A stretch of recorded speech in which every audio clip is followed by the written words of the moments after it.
भारत बाबर का देश नहीं, भारत महाराणा प्रताप छत्रपति शिवाजी महाराज, चंद्रशेखर राजगुरु सुखदेव भगत सिंह का, रामकृष्ण का, शिव का देश है, सनातन का देश है। बाबर एक विदेशी आक्रांता और लुटेरा था, बर्बर था।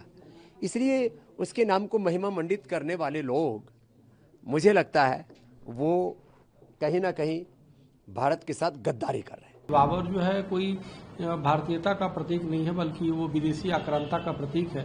तो ये लड़ाई हिंदू मुस्लिम नहीं, बल्कि विदेशी आक्रांता वर्सेज भारतीयता की है। विदेशी आक्रांता के नाम पे मस्जिद का नींव रखा गया, इससे बड़ा दुर्भाग्य कुछ नहीं होगा। ये पूरे बंगाल ही नहीं बल्कि पूरे देश के लिए दुर्भाग्यपूर्ण है। मैंने सुना है कि उसका फाउंडेशन किया गया है, स्टोन रखा गया है।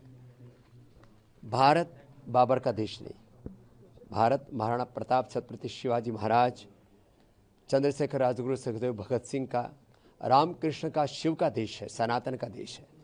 बाबर एक विदेशी आक्रांता और लुटेरा था, बर्बर था।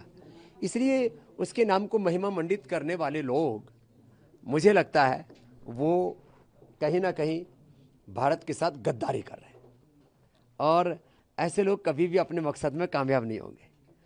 हम इस्लाम का, मुसलमान का विरोध नहीं करते, लेकिन बाबर ना तो इस्लाम को फॉलो करता था, ना मुसलमान था। वो विशुद्ध रूप से एक आक्रांता, एक बर्बर, एक क्रूर शासक था। उसको महिमा मंडित नहीं करना चाहिए। 6 दिसंबर को कैसे याद करते हैं? ये वो दिन है जिस दिन बाबरी मस्जिद को ढाया। ये 6 दिसंबर गुलामी की निशानियों को मिटाने का दिन है, और गुलामी की निशानियां चाहे कहीं पर भी है, मिटनी चाहिए।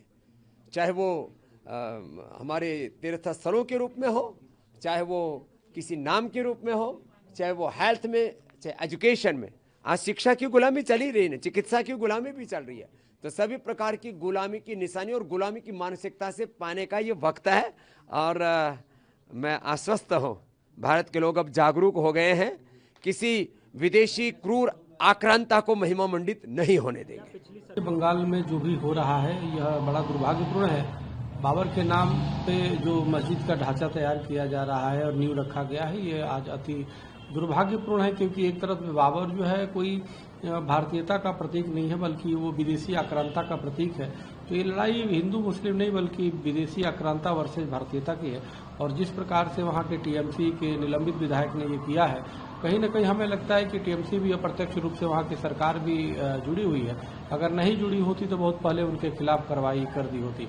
एक दिन में ये मस्जिद जो बाबरी मस्जिद के नाम से नींव रखा गया है, एक दिन में नहीं है ना, बहुत पहले से है। तो वहाँ की मुख्यमंत्री माननीय जो ममता बनर्जी जी हैं, उनको पहले से पता होगा, लेकिन उन्होंने जानबूझ करके इस प्रकार के सगुफे छोड़े हैं कि उसको अलग भी कर दिया और नींव भी रखवा लिया, और फिर उसको कोस रही हैं। वो सिर्फ खाने के दांत और दिखाने के अलग होते हैं हाथी के, उसी प्रकार से इन्होंने किया है। लेकिन यह देश के लिए बहुत दुर्भाग्यपूर्ण है कि जो बंगाल कभी राष्ट्रभक्तों का हुआ करता था और अनेक वहाँ से वंदे मातरम की रचना हुई, वहीं से नेताजी सुभाष चंद्र बोस वहीं के थे, स्वामी विवेकानंद वहीं के थे, और उस धरती पे विदेशी आक्रांता के नाम पे मस्जिद का नींव रखा गया, इससे बड़ा दुर्भाग्य कुछ नहीं होगा।